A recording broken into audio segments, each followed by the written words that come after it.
So, jerseys of the week, back if you're listening via our podcast.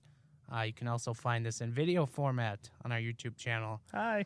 As we are rocking the West and East jerseys of the 2004 All-Star Game, which we're probably going to talk about in so short amount of time here. But since it was the All-Star Game over the weekend here, we're going to talk a little bit about All-Star Game jerseys and probably some of our best and worst of the event.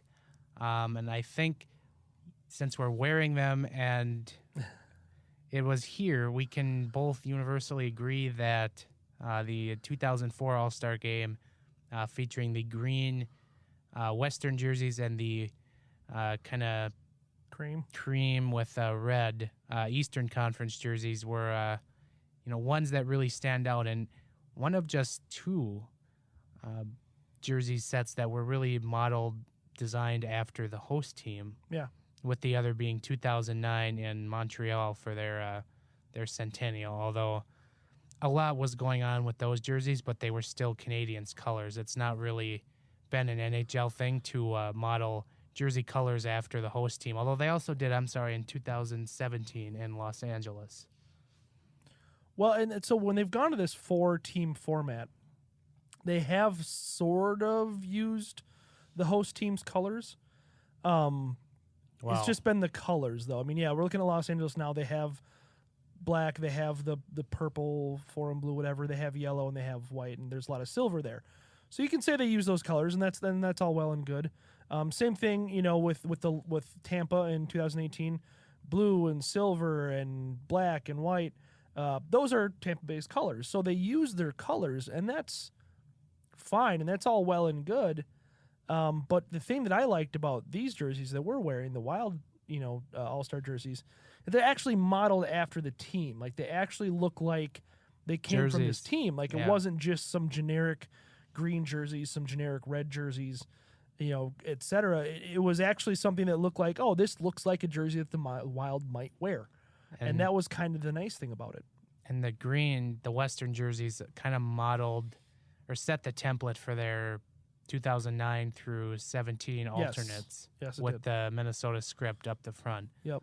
And those really stand out to me as some of the best. I'm probably biased, but although looking at the jersey history, those are some of the best.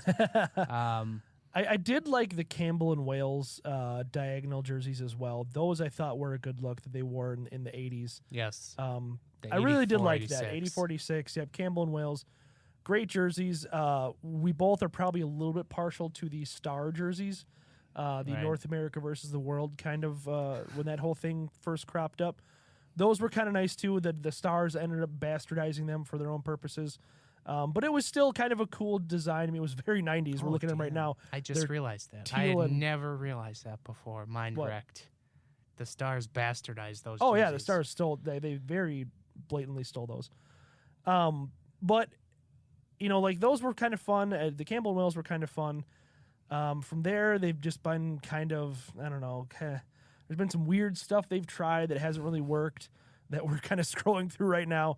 But the thing, going back to these jerseys and what they didn't do otherwise, I just would like to see them do that. Why not go a little more personalized for the city that's hosting? The NBA does it a little bit. Major League Baseball doesn't do it because they wear their jerseys during the game, but the home run derby jerseys are usually fantastic.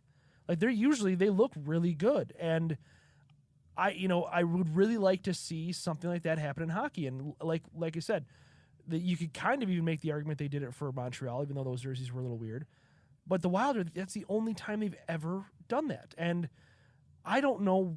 Once you see that, I don't know why you would go away from it. Like, it had to be an incredible sale. I mean, I think I've seen, granted we live in this market, but I got to think sales-wise, it did a lot better. Yeah, I mean, with a personalized local jersey, like, I'm a big, let's say I'm a big Ray Bourque fan, and he comes to play in the All-Star game here. I don't know why you wouldn't want that, and especially in a hometown that you're in, you can wear your own hometown's jersey. Let's say you have a Paul Kariya Western Conference All-Star jersey. Why wouldn't you want to wear that? Why wouldn't you want to have that in your in your closet. Well, it would, but he didn't make the game that year, sadly. Well, yeah, that was towards the tail end of his career. That was after the Ducks had right. very much unkindly cut him. But I agree. And this year's jerseys, 2019, the black and white, the parlay jerseys, which I get what they're doing with the recycled, product and stuff. That's great. But just the black and white to it comes off as very NBA-ish because the NBA did a black and white jersey last year, and they're doing it again this year with just some red and blue trim to it. Yep. So I don't like that the NHL is trying to copy the NBA in that area. No. There's 15 different other things the NHL could copy from the NBA. This is not one of them. One of the only things that they don't have to copy them. Like, there's a little bit of teal under the collar, which is obviously tailor-made for San Jose, but it's just like, you don't get to host the All-Star Game every day. Like, quit with these generic jerseys that you're coming out with. Let the host team kind of take their colors, incorporate it. Mm-hmm. Like, I'm sure the Sharks would have done a great job of trying to incorporate their colors into the jerseys. How unfair to, what was it? Columbus. 2015 God. Columbus. They had the lime green, neon green and black. Yeah. Woof. Yeah. The Nashville Predators, they sort Columbus. of had their yellow incorporated, but it comes off as more of a gold. And it was black, silver, or not, gray, white, yeah, and it just, there's so much going on. The John Scott game. Yeah. That's so bad. They incorporated Nashville on the pants with the 3 stars. Yeah.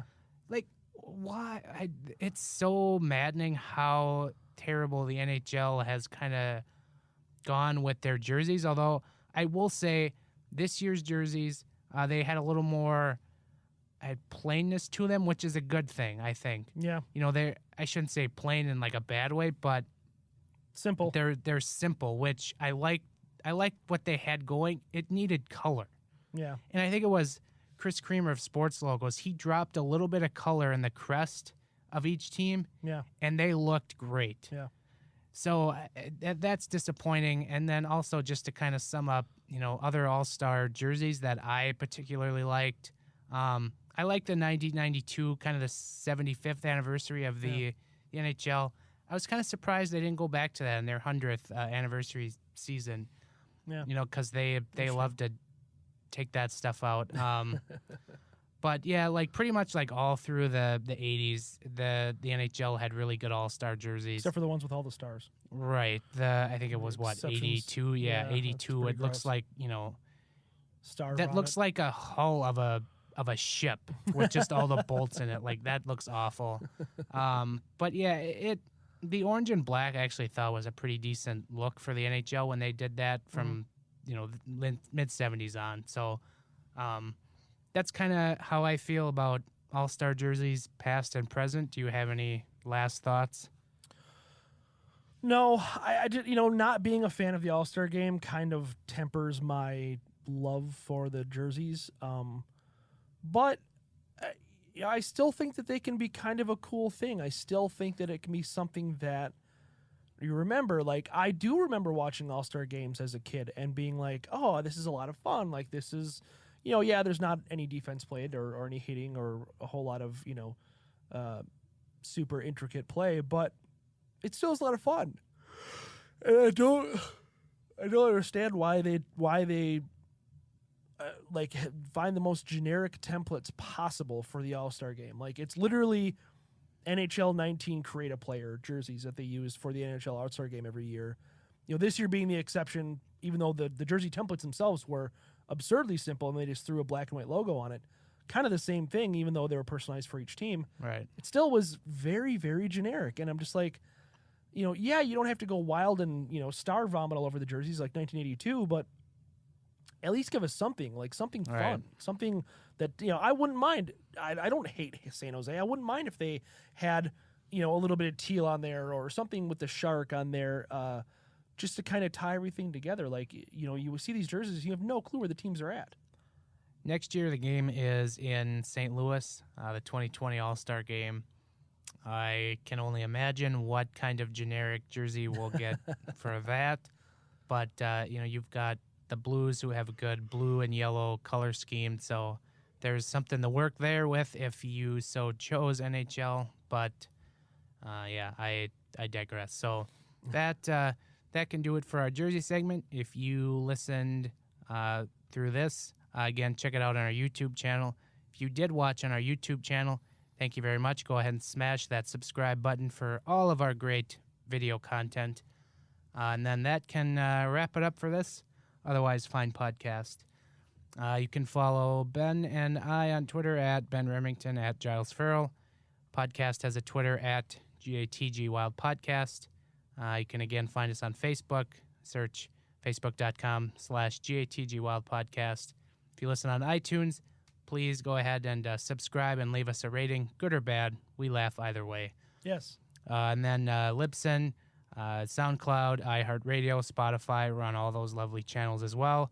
Ben and I write for a website called Zone Coverage, zonecoverage.com/wild. Or if you are a Minnesota sports fan, go ahead, zonecoverage.com/subscribe. Use promo code GATG20. Get you a lovely $20 year subscription to access all of our wonderful content across the channel. So that will do it for us this week. Ben and I will be back next Sunday, Super Bowl Sunday. Ooh. Lord knows what kind of mood I'll be in. But that will wrap it up for us, and we will catch you again next week. Later.